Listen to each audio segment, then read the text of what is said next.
Apple Card is the credit card created by Apple. You earn 3% daily cash back up front when you use it to buy a new iPhone 15, AirPods, or any products at Apple. And you can automatically grow your daily cash at 4.15% annual percentage yield when you open a high-yield savings account. Apply for Apple Card in the Wallet app on iPhone. Apple Card subject to credit approval. Savings is available to Apple Card owners subject to eligibility. Savings accounts by Goldman Sachs Bank USA, member FDIC. Terms apply. Max, the one to watch for the best in entertainment, now has live sports with the Bleacher Report sports add-on. 5, 4, 3, 2, I let one go. Stream hundreds of select live games from MLB. That's gonna go! NBA, NHL, U.S. Soccer, and NCAA Men's March Madness. We just see what we think we just saw! And it's all included for a limited time with any Max subscription. He got it! After the promo period, add it for $9.99 a month. Base subscription required. Serie A Chronicles is a Bayern Chronicles production. The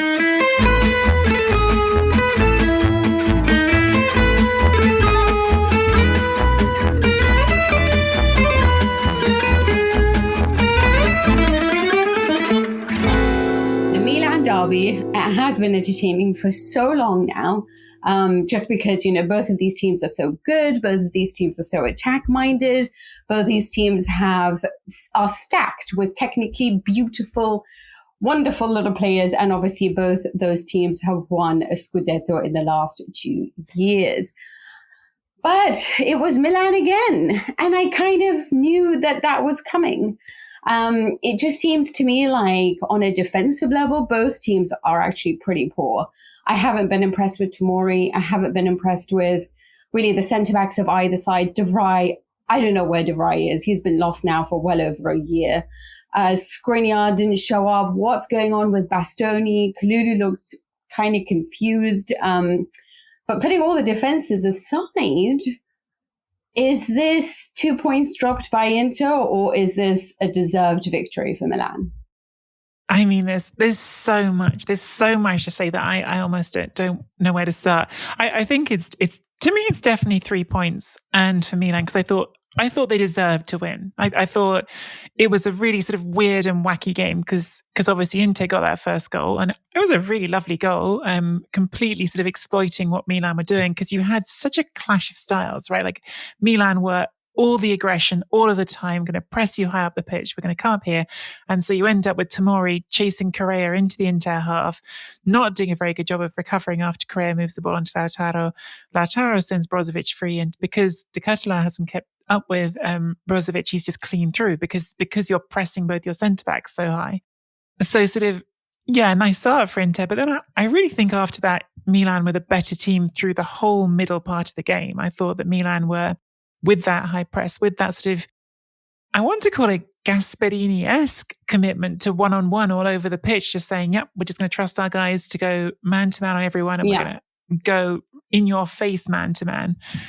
It worked, and it worked in a couple of different ways. And in both phases of the game, I thought, particularly because I know we're going to talk about Leão, but I want to highlight Sandro Tonali because I thought he was magnificent. And in the defensive phase of the game, just constantly jumping on passes. Of course, he jumps one to set up the goal for Leão's opener, intercepting that pass from Çalhanoğlu. But it wasn't the last time. Like, he kept doing it all through the game, getting on passes, so aggressive, and I loved that. And then in the other phase of the game, when they did have the ball, he was practically a winger, Tonali. Like, he was constantly on the left-hand side, constantly hugging that sideline. And so you wound up with Tonali and Leão and Theo Hernandez all on one flank. And Inter just didn't adjust to it. They just didn't actually respond to that at all. And so it's a constant overload, which traps Dumfries back on his side of the pitch, doesn't let him push up anymore, which drags Barella out to that side to try and deal with it, which then you either get a situation where someone else has to come and help, which is generally what didn't happen, or if they did come and help, then you could create space inside. No coincidence that all three of Milan's goals came down that side, because they set out to overload a side and they did it. And I think Inzaghi was too slow to respond to that. But then you also have to say, last half hour of the game, after Dzeko does come on and Mkhitaryan comes on, the game flips on its head again. And Inter are absolutely the best team in the last 25 minutes, which is why you can say maybe they might feel they regret not getting a point. But look, 37 shots in this game, Mina. I think that hasn't happened in more than a decade in a Milan derby. We've had some fun Milan derbies in the last couple of years, but this one was just absolutely bonkers, and I loved every second of it. Oh, I'm so glad that you enjoyed it. It's interesting because I looked in it and I was kind of a little bit annoyed because I really need Italy to do well in the Champions League.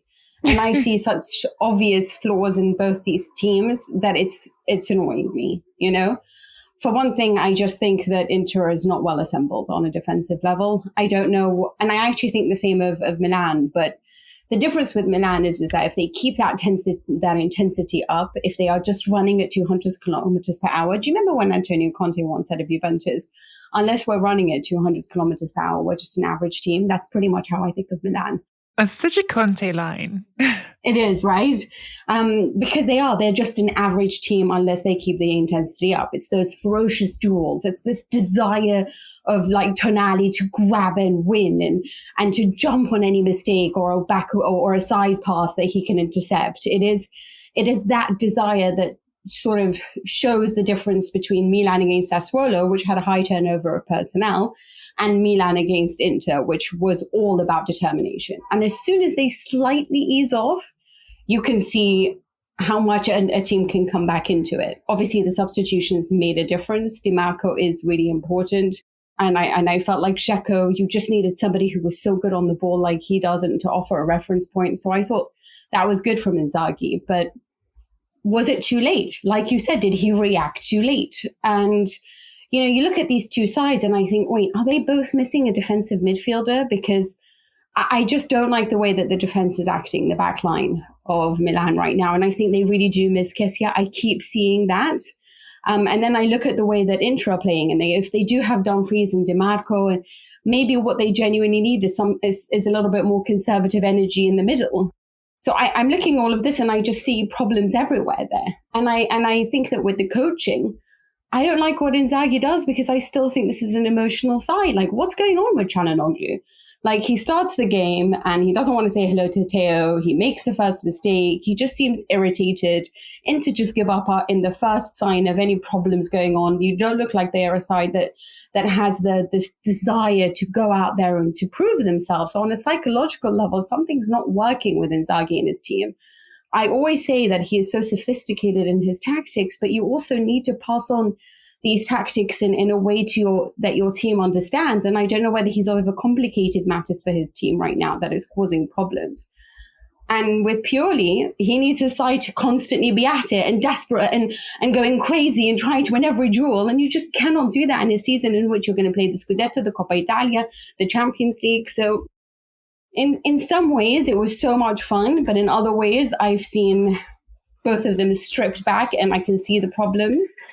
And I'm worried. And I'm especially worried with Inter and that defense against Bayern Munich.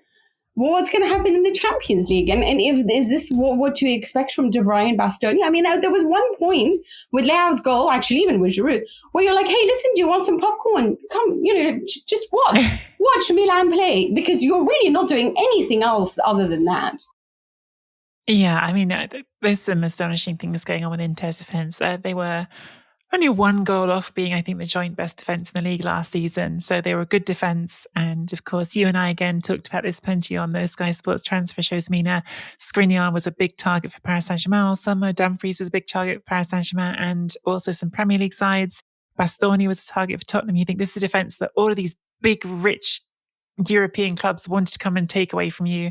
Inzaghi kicked and fussed and said, no, I need these players. And the ownership, I think, sort of to their credit, we're like, okay, you know what? We want to win the league. We're going to try and keep this group together for you. We want to help you, even though money isn't totally easy for us. We're working to try to help you. And it's not working. Why is it suddenly bad? I mean, they've conceded 8 goals already this season. They've lost 2 games already this season. I think just sort of talk about the goals individually in this game. I don't know who you can blame out of the back 3 for the first goal, because that's all about Çalhanoğlu's pass. And I think De Vrij is kind of caught between a rock and a hard place. He's got to deal with Tonali on the ball and Leão outside him. You know, you're one player, you can't do both of those. Okay, I understand that one, but what about the other 2? Yeah, the Giroud one is the most astonishing to me because he doesn't move. It's not like in the derby last year and they were all singing about this.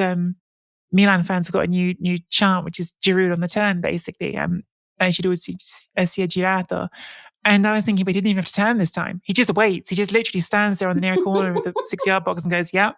And all the defense just drifts away from him and leaves him space to score. I have no idea what happens there. It's just a collective brain melt that causes it all to go wrong.